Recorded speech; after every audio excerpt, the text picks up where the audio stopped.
வணக்கம். செங்கண்ணவன் பால் திசைமுகன் பால் தேவர்கள் பால் எங்கும் இல்லாததோர் இன்பம் நம்பாலதா.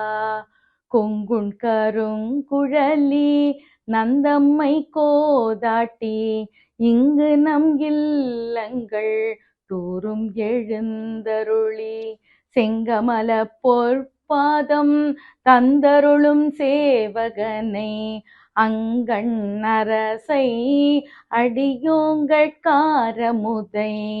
அங்கண்ணரசை அடியோங்கட்காரமுதை நங்கள் பெருமானை பாடி நலந்திகழ பங்கைய பூம்புன்னல் பாய்ந்தாடிலோர் எம்பாவாய். ரொம்ப அழகா மார்கழி மாதம் 17ஆம் நாள் பாவை நோன்பு நோக்கிற பெண்கள் எல்லாம் நீராட குளத்துக்கு போறாங்க. குளத்துக்கு போகும்போது சிவபெருமானுடைய பெருமைய புகழ்ந்து பேசுறாங்க. எப்படி பேசுறாங்க தெரியுமா? அழகிய வாசனை பொருந்திய கருமையான கூந்தலை கொண்ட பெண்களே, சிவபெருமான் யாருக்கு அதிகமா அன்பு காட்டுறார் தெரியுமா?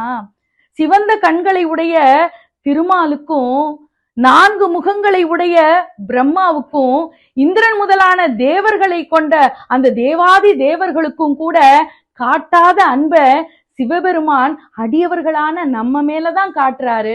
நம்ம மேல அவ்வளவு பாசம் வச்சிருக்கார் சிவபெருமான். அவர் நம்முடைய மனம் என்கிற கோயில்ல நம்மளை ஆட்கொண்டு இருக்கார். நம்முடைய மனம் என்கிற கோயில்ல அவருடைய தாமரை போன்ற திருப்பாதங்களை தந்து வந்து அருளி கொண்டிருக்கிறாரே.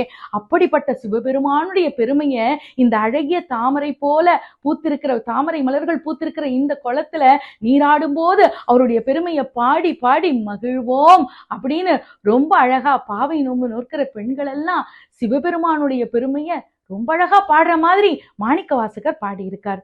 இந்த வாழ்க்கையில நாம செய்ய வேண்டிய விஷயம் என்ன தெரியுமா? நம்ம சம்பாதிக்கிற பணத்தை எல்லாம் எடுத்துட்டு அமெரிக்கா போனோம்னா அந்த பணத்தை டாலரா மாத்தணும், ஜப்பானுக்கு போனோம்னா எண்ணா மாத்தணும், குவைத்துக்கு போனோம்னா தினாரா மாத்தணும்.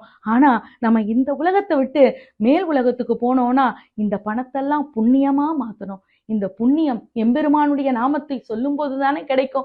ஒண்ணும் இல்ல, 5 ரூபாய் கொடுத்து குங்குமம் வாங்குறோம், அதை நெத்தியில வைக்கிறோம். 500 ரூபாய் கொடுத்து செருப்பு வாங்குறோம், அதை காலில் தாங்க போடுறோம். ஒரு பொருளினுடைய மதிப்பு விலையை வைத்து தீர்மானிக்கப்படுவதில்லை, அதனுடைய நிலையை வைத்து தீர்மானிக்கப்படுகிறது. நண்பர்களே, நம்முடைய நிலையையும் நாம் உயர்த்துவது எப்போது? இந்த எம்பெருமானுடைய நாமத்தை பாடும்போதுதானே. அதனால மார்கழியில எம்பெருமானுடைய பெருமையை பாடி இறைவனுடைய பேரருளை பெறுவோம். நன்றி, வணக்கம்.